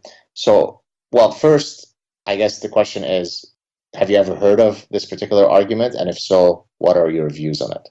No, I hadn't heard that, but it's, it's very much in harmony with the way I view religion. The primacy we give religious views as opposed to any other sort of views is just dysfunctional and in specific cases suicidal. All we have are ideas. We have beliefs, right, and and the way we talk about them And beliefs are, our operating system for behaving in the world. Everything we claim to know about the world, everything that motivates us, everything that really defines our humanity can be, on some level, described as a belief. And a subset of those beliefs are the beliefs people claim are religious, and they have this inconvenient property of one being the beliefs they consider most important, most defining of who they are, and in fact the beliefs that they're willing to live and die for, and in certain cases have their children die for.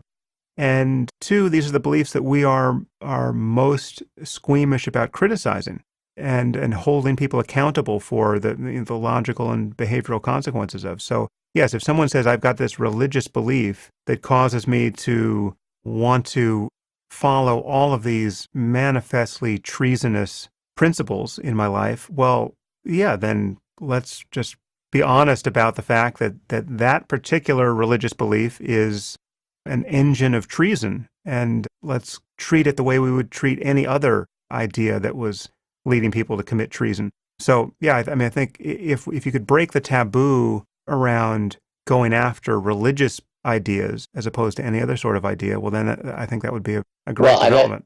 And let me give you two specific concrete examples of that. So, for example, if you look at Sharia, you get some imam who comes on CNN and says, oh, geez, Sharia, 99% of it is perfectly consistent with the American Constitution.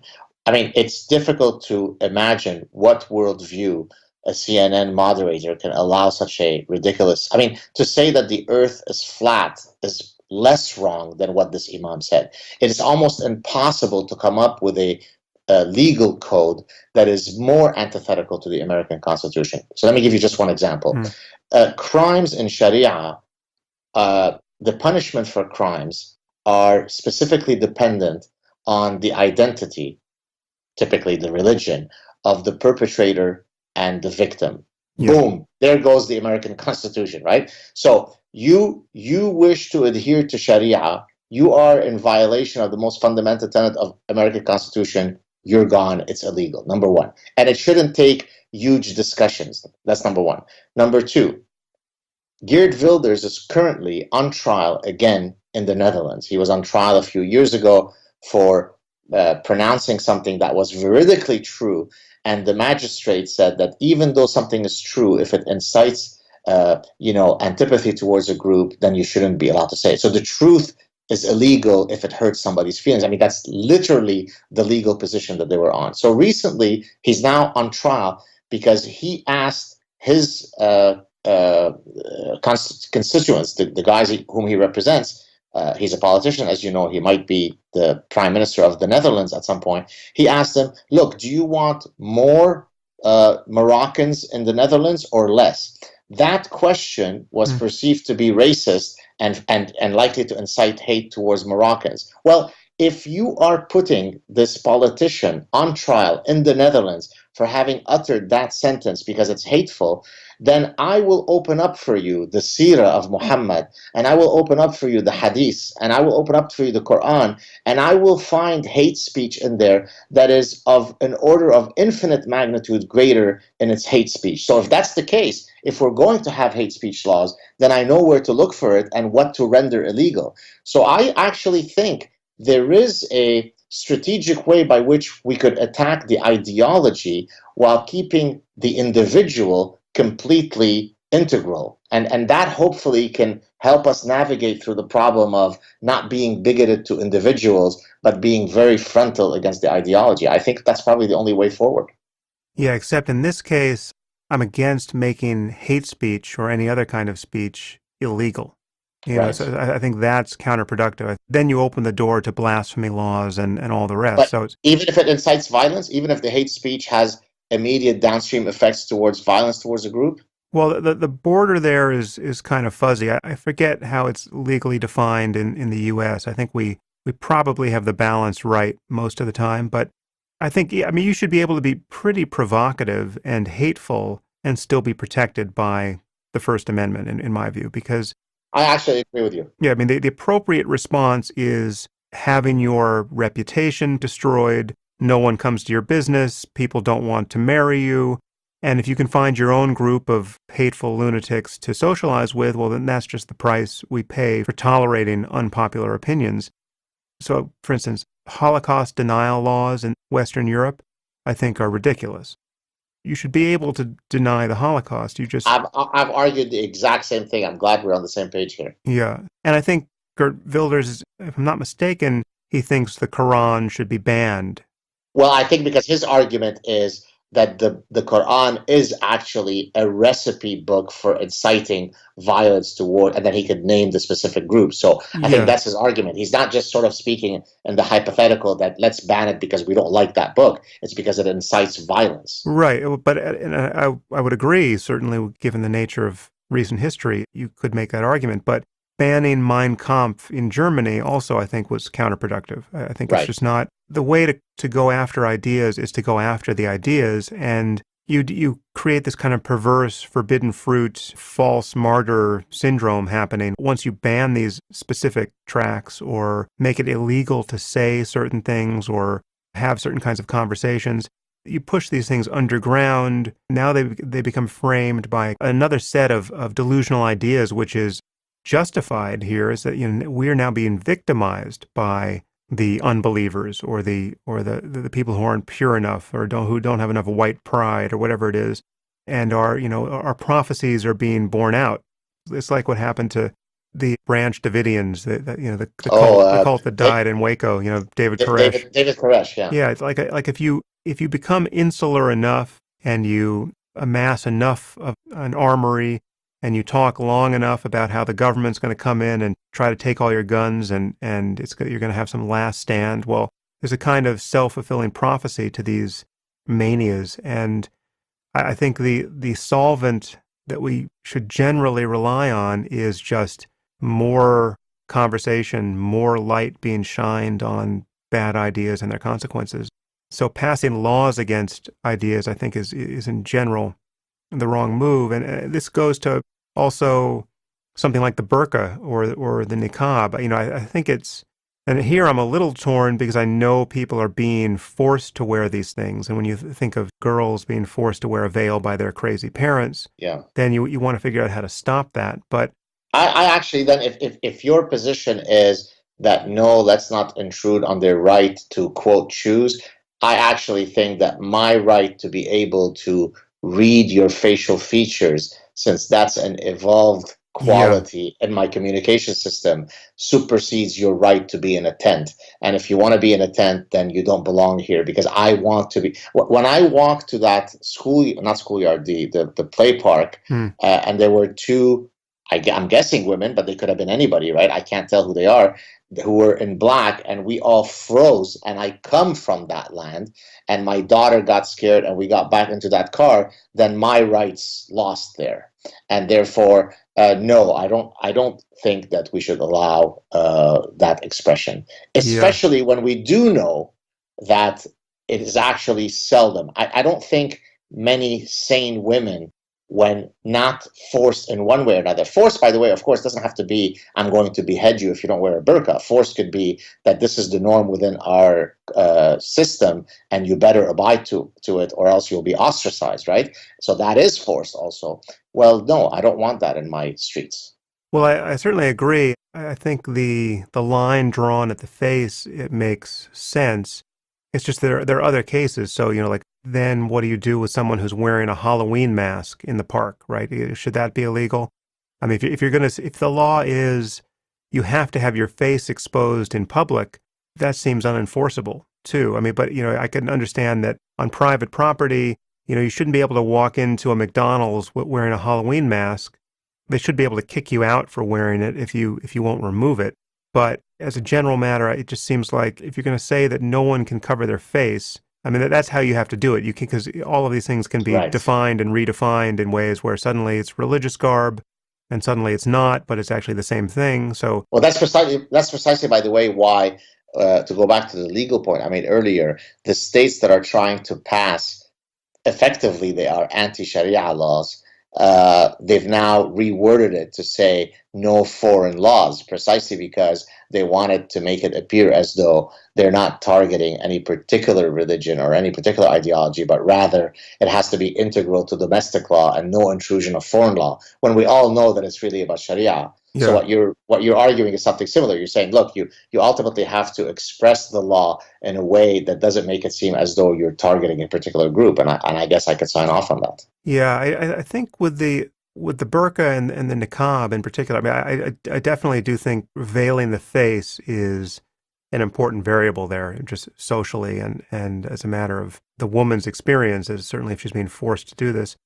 And it's also, I mean, we should just be able to talk honestly about what these clothing choices mean, you know, whether someone's making them for themselves or they're being forced on them by others. I mean, this is ideological clothing which conveys a set of ideas and a commitment to them that is every bit as salient, or at least should be, as seeing someone with a swastika tattooed on his Exactly. forehead, right? So if you feel a certain way about the person who's openly wearing a swastika, you should feel a certain way about a guy who's happy to have his wife in a niqab or demands that his wife be in a niqab in Montreal.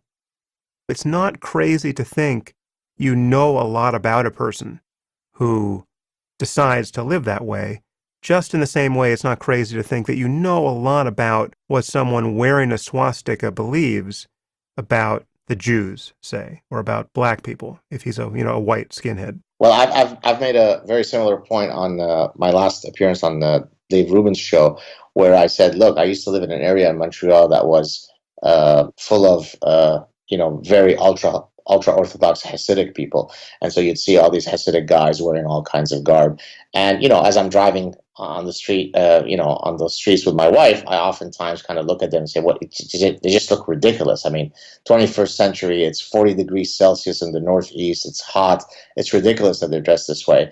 But the fact that I have that response, I'm not fearful for myself, because I know that as Jews and myself as a Jew, that garb signals to me that there's a green light that I will survive that encounter.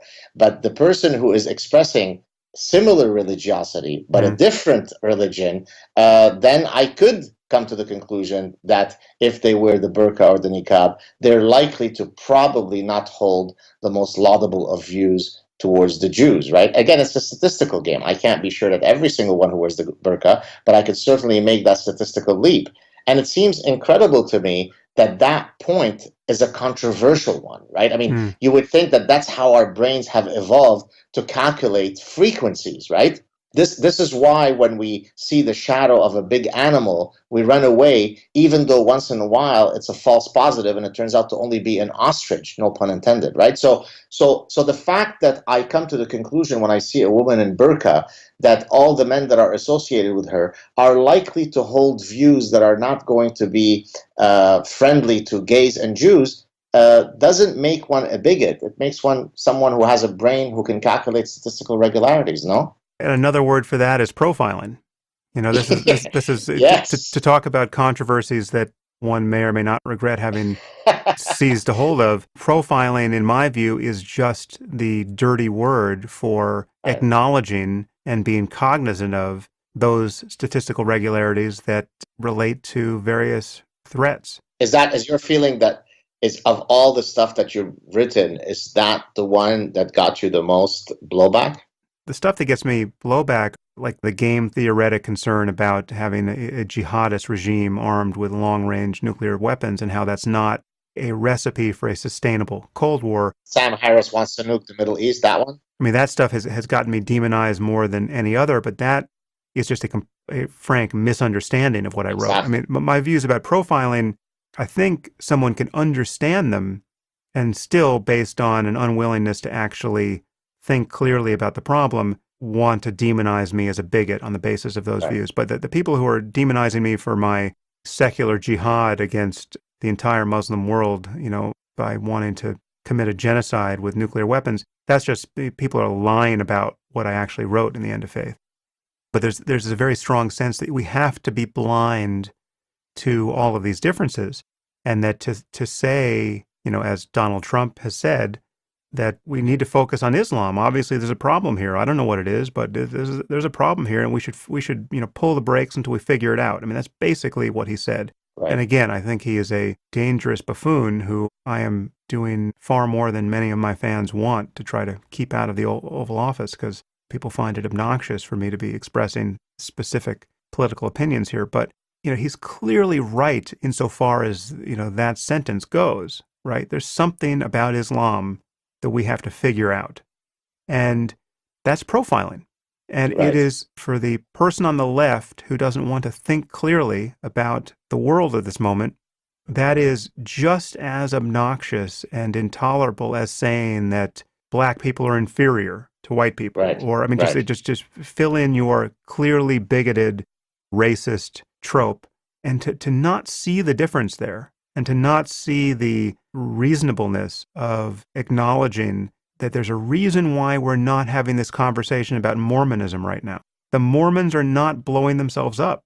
For all the stupid things Mormons are doing, and there are many of them, they are not destabilizing whole societies with their commitment to sectarian violence.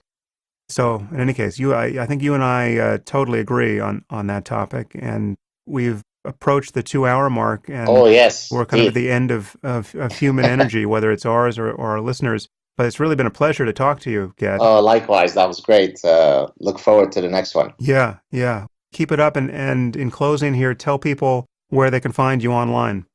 So if they want to check out my clips on YouTube, it's The Saad Truth, SAAD, which is my last name. So The Saad Truth. If you just enter that, you'll find me. On Twitter, it's at Gad, Gad, Saad. And then I also have a public Facebook page. I don't remember the exact URL, but it should be easy to find. Please don't send me requests to connect on my personal page. Please go to my public page. There you go. Once again, a pleasure, Gad, and to be continued. Thank you so much, Sam. Talk to you soon. If you enjoyed this podcast, there are several ways you can support it. You can leave reviews on iTunes or Stitcher or wherever you happen to listen to it. You can share it on social media with your friends. You can discuss it on your own blog or podcast, or you can support it directly at samharris.org/support.